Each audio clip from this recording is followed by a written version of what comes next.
for anyone listening to this, whether it's a physical product or it's a digital product or it's some kind of service out there, you don't have to be like doing the like multi-million-dollar idea out the gate. Yeah. No one does. Mm-hmm. Just one. Go get one. And then you'll learn if you even like it or not. You might not even like it, you know?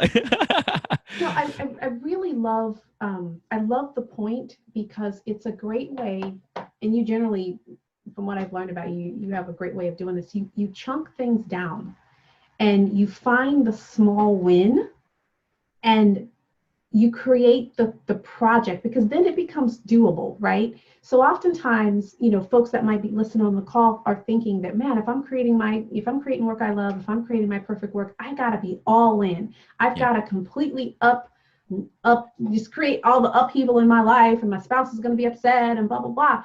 And it's like, no, maybe creating work you love just becomes a project that you've decided to take on parallel to the other things that you're doing.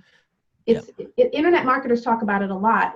Everything's a test, and then it's like, you're trying to figure out, should I do this? Should I do that? We'll test it. See what happens. That's right. No, it's really important. I love the idea of calling things a project, because then it makes it real, but also it gives it a beginning and an end. It actually gives you permission without losing face to fail, because projects can fail. It's just a project. You know what I mean? But you can still go all in and make it work. So let's just use a book, for example, because it's simple. If I say, yeah, I want to write a book. Well, then, like I always have, I want to write a book. Yeah. If I say I have a goal to write a book, then I always have the goal to write a book. But the moment I decide to write a book, the book is written because I decided. So it's moving from goals, which are great high level, to decisions and actually doing it. And if you call it a project, I have a book project, it helps you then make that decision to put dates around it, starting it, finishing it, timelines, milestones, and actually helps you have real conversations with real people or self-talk to actually get it done. And that's how you get those small wins. Yeah. I have I have a book idea. I have a book project. Yeah. I am an author. Yeah. I write. And now I tell you that, and now I feel like I have to be held accountable to it. So I do it, and so on and so forth. Yeah. But it also takes the pressure off. So, for those of you who are listening, try it. Like if you want to create a weekend retreat for, folks with disabilities or kids with autism or whatnot, well, create a project around it.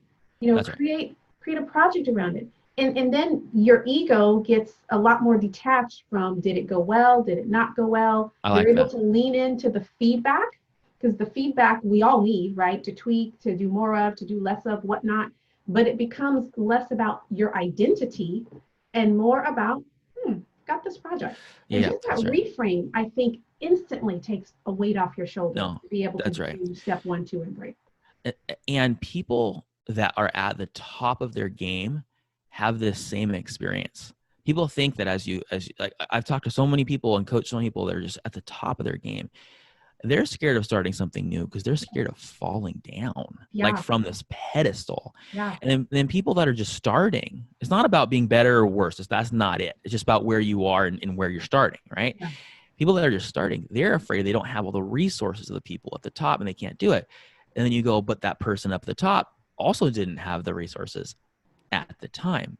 So it's returning to stupid, like a cycle over and over and over to stay relevant.